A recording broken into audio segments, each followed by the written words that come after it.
Assalamualaikum warahmatullahi wabarakatuh. Apa kabar anak-anak Umi semuanya? Kembali lagi di pembelajaran sosiologi bersama Umi Okta. Persiapkan catatan kecil kamu untuk mencatat hal-hal penting yang akan Umi sampaikan. Materi kita hari ini anak-anak Umi adalah kelompok sosial di masyarakat. Ada dua kata kunci yang harus kita pahami. Yang pertama kelompok, yang kedua adalah sosial. Kelompok adalah sekumpulan individu yang terdiri lebih dari dua orang. Nah, kita sebagai manusia adalah makhluk sosial. Artinya, kita tidak bisa hidup sendiri. Kita membutuhkan orang lain di dalam kehidupan kita. Nah, berarti kita sudah masuk ke dalam kelompok. Yang kedua, kata kunci kedua yaitu sosial. Sosial adalah kehidupan bermasyarakat, seperti halnya hubungan sosial, interaksi, realitas sosial, dan lain sebagainya. Di sini, Umi menjelaskan dua tokoh yang memaparkan pengertian dari kelompok sosial.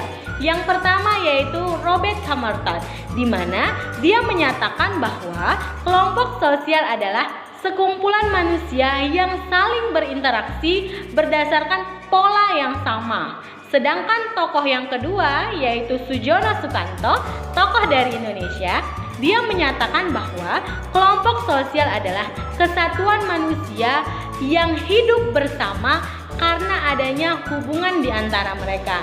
Nah, kalau sudah seperti itu, coba kita simpulkan apa sih itu kelompok sosial?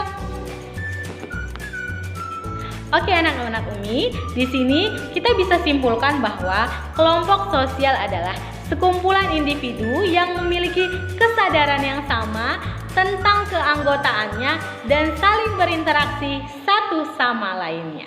Selanjutnya yaitu 3 syarat dari kelompok sosial. Yang pertama, memiliki pola interaksi yang sama satu dengan yang lainnya. Yang kedua, pihak yang berinteraksi mendefinisikan dirinya sebagai anggota dari kelompok tersebut.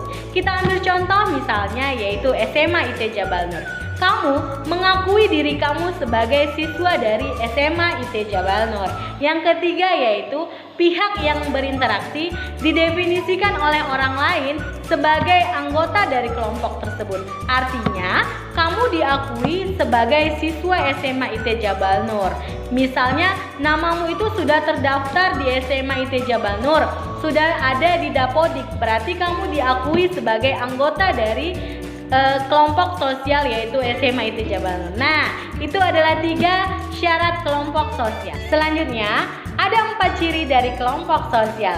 Yang pertama yaitu kelompok sosial adalah satu kesatuan yang nyata yang dapat dikenal dan dapat juga dibedakan.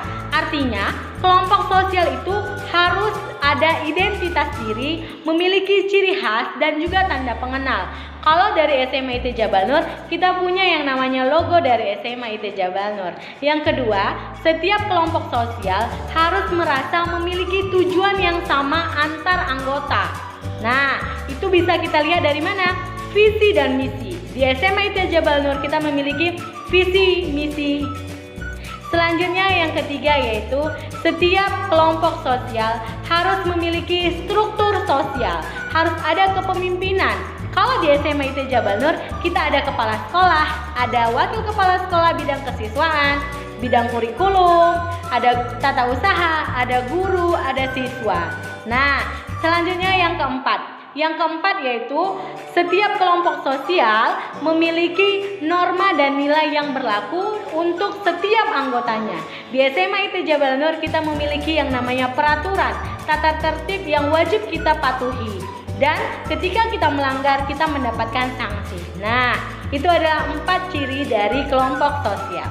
Oke anak-anak Umi, cukup sekian materi kita mengenai kelompok sosial di dalam masyarakat. Umi harapkan kamu menjadi lebih paham dan ingat selalu patuhi protokol kesehatan.